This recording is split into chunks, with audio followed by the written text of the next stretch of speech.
Yo, what's up? First actual video, new content. We're going to the Detroit Auto Show. First time ever going. Really excited to see what we got there. All right, what's up, guys? We just made it to the Detroit Auto Show 2025 at the Huntington Place.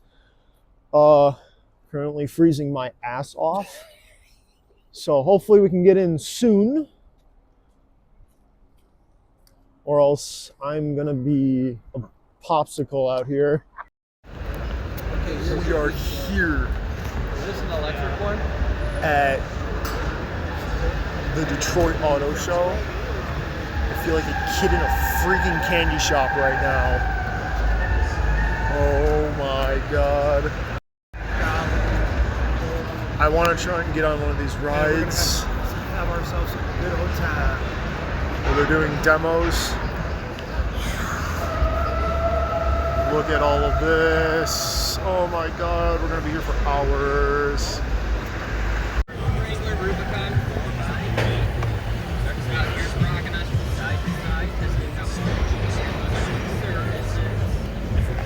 Woo!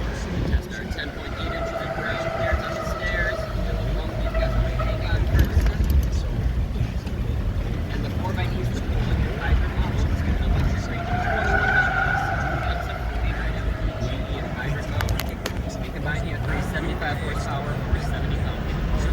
0 to 60 in 6 seconds.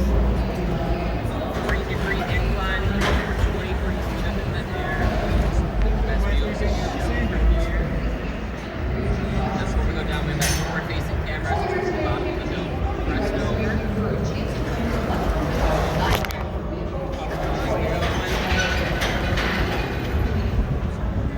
In the crevasse, we're going to test our maneuverability in ground clearance.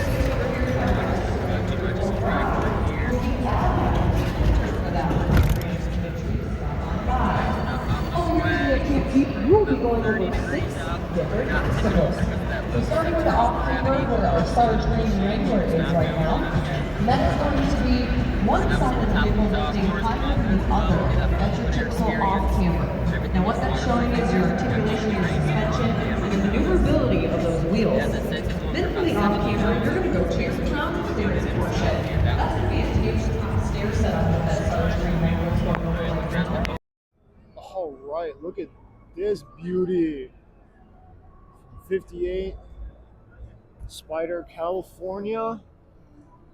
We got the one and only kit car from Knight Rider.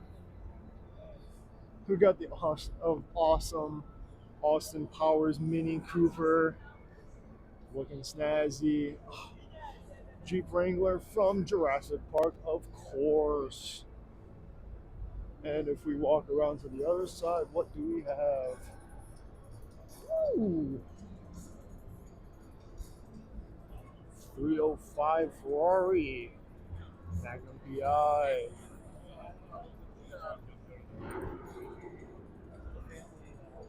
She is beautiful. And of course, the wagon.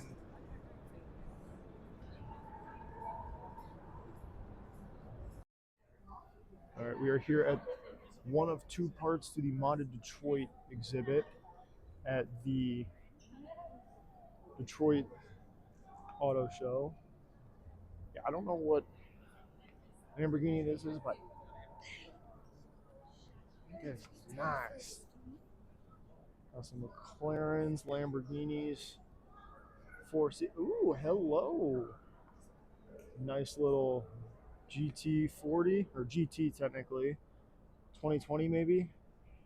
And my favorite Lamborghini right here, the Storado. This and the 911 Dakar, so cool. Whoa, what is this thing?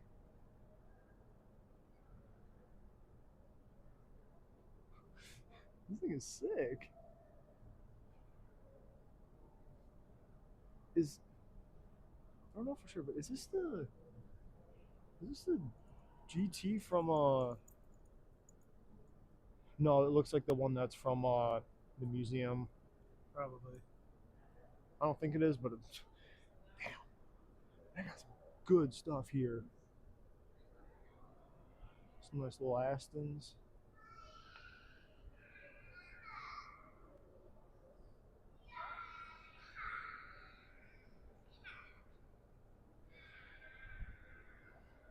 .007 Lotus race car.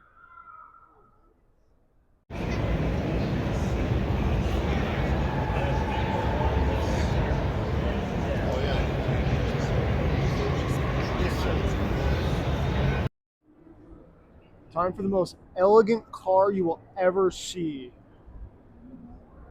This beautiful, absolutely gorgeous lowrider. All these custom engravings right here. Beautiful paintwork. Color scheme is immaculate. Color matched interior. Still kept the classic look. I mean, just look at the door handles on their own, right? Soft top, custom hydraulic system. Oh, this isn't the only one here. There's another absolute piece of art over here.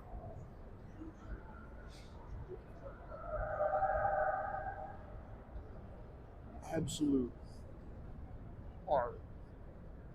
Oh. This one's got a little something under the hood, though. Little 5.7.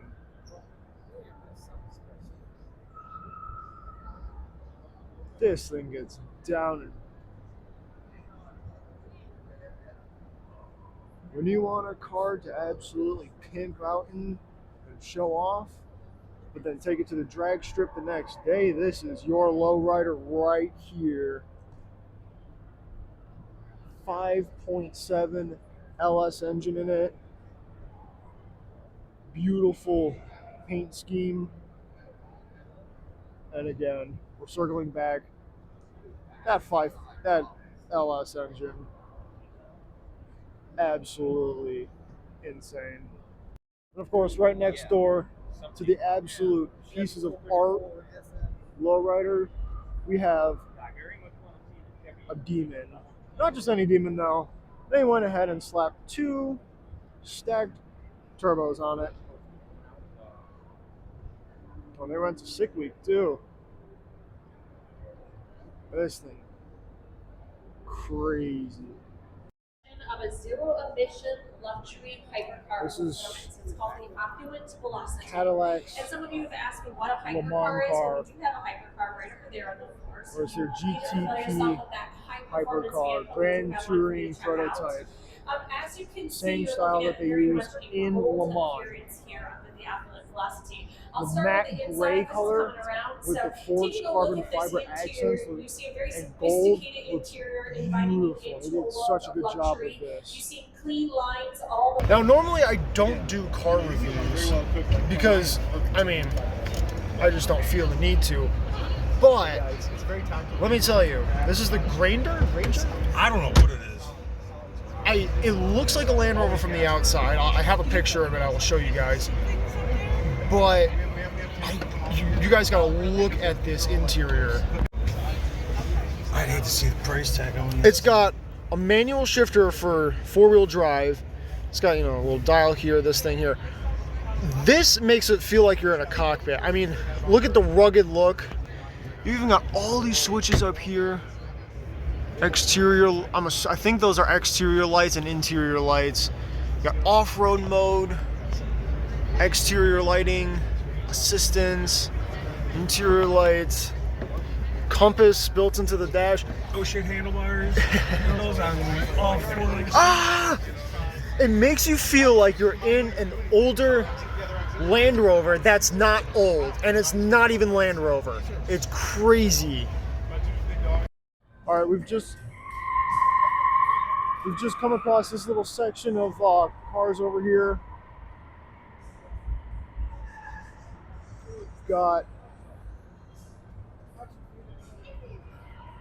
We've got this truck by John. I'm not going to pronounce that last part. I'm going to look stupid. Beautiful, I'm assuming what to be a C10. Big block in it. It's got Corvette brakes, sweet aftermarket rims, either drag or drift. It's definitely on airbags though. We've got, I believe, a turbo diesel drag racing truck, possibly probably all-wheel drive.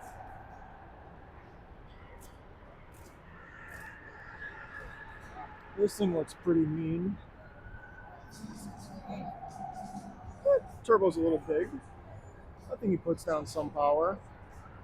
Oh, hello. Sticker time. Yep. Full roll cage. Carbon fiber rear fenders. Is a, what's that, Ripple supercharger? I can't tell.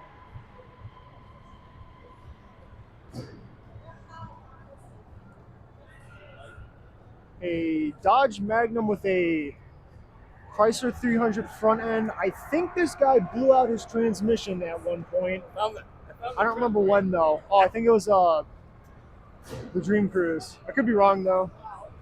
Oh, this is cool. An Audi wagon with a wagon. You got an Audi. You got a wagon right here. Joey Jacobs.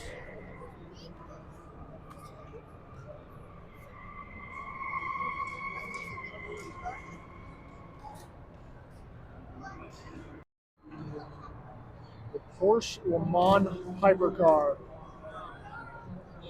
Absolute spectacle to behold in here. Do not expect to see this thing. Holy. Absolute powerhouse of a vehicle.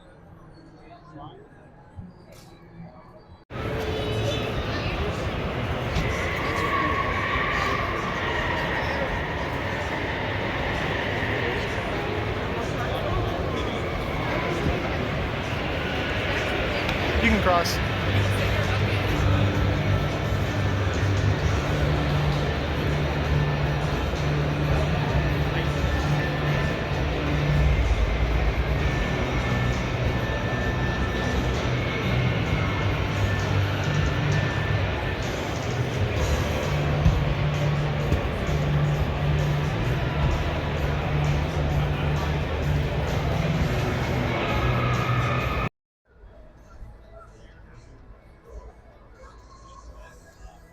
Yeah, there's the Mustang GTD, I believe 800 something horsepower, and ran a 653 at the Nürburgring, ninth fastest overall time, beating out a Porsche GT2, I believe. So that's pretty quick. Is it worth the price tag? Probably not. It's like 500K, I think.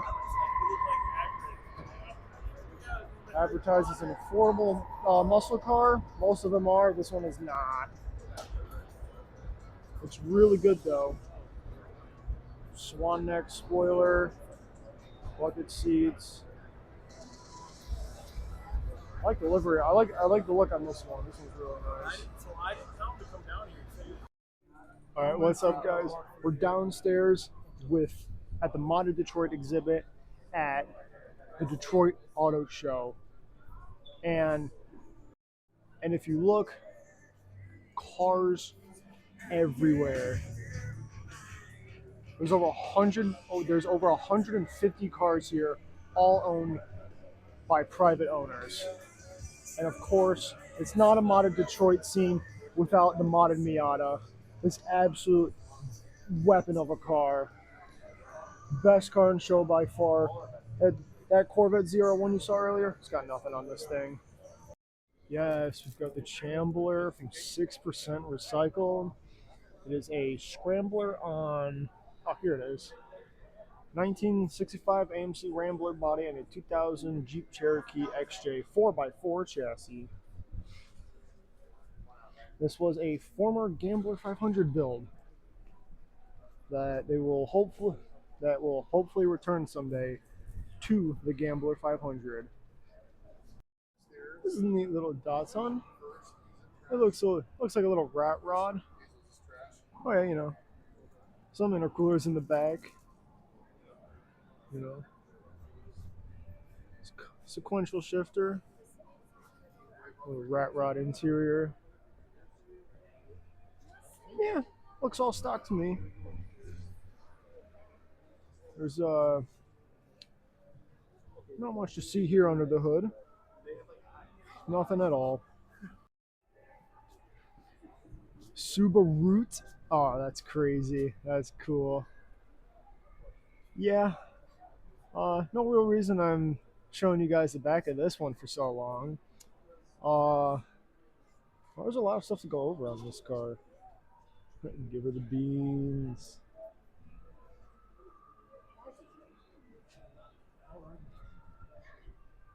It it's a beautiful vehicle. Unique, that's for sure. Yes, sir. AVG. Piat Land Surveying.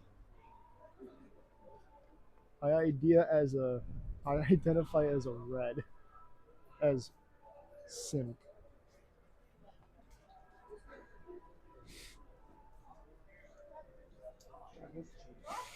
Yeah, this is Gambler 500 build through and through. I've got the little intercom speakers. I don't know what to say about this thing other than beautiful. Looks like it might have a turbo on it too. It's got 2 intercoolers on it. It's got intercooler down here, intercooler up here. Keep the engine twice as oh. Keep the engine twice as clean. Keep the hood pins because there's no way you're keeping that thing down. How much power this is pushing. Nothing on this thing makes sense, and it is beautiful. I love this. This thing is awesome. This thing is awesome. Here's what it is. You think so? I mean, we got a lot of features in here that make it easy, but I like that it gets average people into off-roading, to be honest with you. Because people are afraid to make a mistake, scratch their truck, or be bad at stuff in front of people. I guess I'm different. Yes. So you do a lot of off-roading, I'm guessing? No, I'm not afraid to make mistakes. Oh, there you go. Oh, me neither, man. I'll do anything once. So is this everybody's first time in the new Broncos? Yeah. Awesome, guys. So are you I'm guessing you guys are car fellas. I see the hooligan hats. Yes. You guys, what do you guys do? You guys do any racing, drifting, anything like No. We mostly go to it all. that? Okay. I do mostly hiking, camping, survival, I got you. firefighter, EMT. Oh, awesome, man. He's on his way to get his, what is your electrician? Yeah, okay. You're gonna be a Sparky, huh? Yes, sir. Awesome, dude. Somebody's got to do it. Well, that's Yeah. awesome. I'm gonna show you all the cool off-road stuff we got here. All right. If you got any questions, my name is Nick. I'll tell you all about these trucks. All right. In the meantime, the simplest way to off-road these trucks, like we talked about, just change that drive mode. Match what's in front of you with what's on the dash. So if we're going over rocks, I'm going to rock crawl mode. Very simple. Now the vehicle will configure itself. So it automatically goes to 4 low, locks the rear differential, disconnects the front sway bar, pulls up your cameras. Now for the people that have been off-roading, they're like, I don't need all that done by itself. No problem. Turn a knob, go to 4 low, lock whatever differentials, set up whatever features you want. They're all available. Now I talked about making it easy. We do have tire cameras on these vehicles. Interesting. That makes it really easy. So no more hanging our head outside the door. So now we'll navigate up and over these rocks. You guys have seen me do it 100 times by now, right? Yep. So you know eventually we pick up that rear tire. Yep. So that's where a sway bar disconnect comes in. I don't want to be 3-wheeling when I'm off-roading. I want stability. So disconnect the bar, brings us back down to earth, 4 tires on the ground. So now we have a little bit more grip. More important, we have more stability. Now clearly the average person is not doing stuff like this every day. I think I'm about the only person that does. Well, see, and then you're just looking at cameras all day. Oh, we'll turn them off. Boom, there you go. Back to the old days, right? Yep, there we go. It's that simple, man.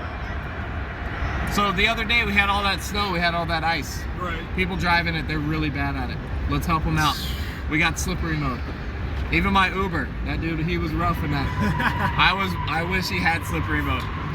It's awesome. It's like an all-wheel drive function, mainly rear-wheel drive. Detects any wheel slip, applies power to that wheel. So now we have a little bit extra grip. Let's do a little bit bigger obstacles, some of the fun stuff. Coming up and over a snowbank, a sand dune, something like that, no problem. Honestly, the easiest obstacle we have here today.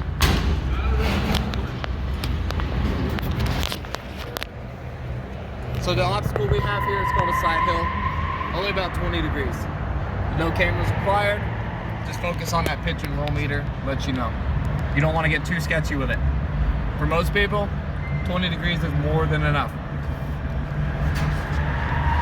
Now I'll take you to something that's brand new for the Detroit Auto Show.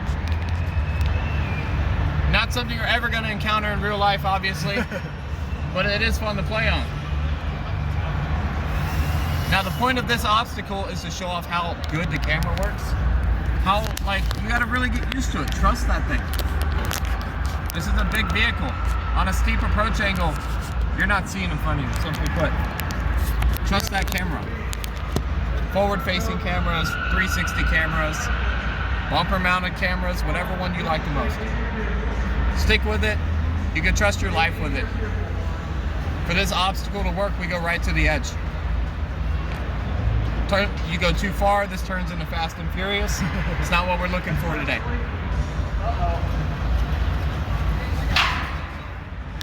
So now we're back down on the ground, and we'll head on over to Bronco Mountain. Now there's a lot of ways to do an obstacle like this.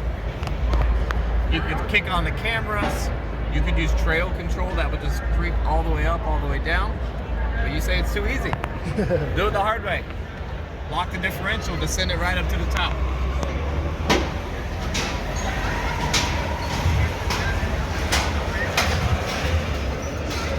Nice and smooth all the way up. You take it all the way back down a number of ways as well. Hydraulic brakes, trans brake. You could creep down using that same trail control if you want. You kind of pick and choose. Speaking of hydraulic, is the suspension hydraulic or air? Neither. Really? Yeah, it's still coil. Oh. Yep, so we have a solid axle in the rear, independent front suspension. Okay. The only reason why I asked is because you had the drop of the axle. Yep, so we're doing that by disconnecting the front sway bar. Okay. So the sway bar creates bind with a high articulation like that. So if you disconnect it, the front arms can work independent. Right.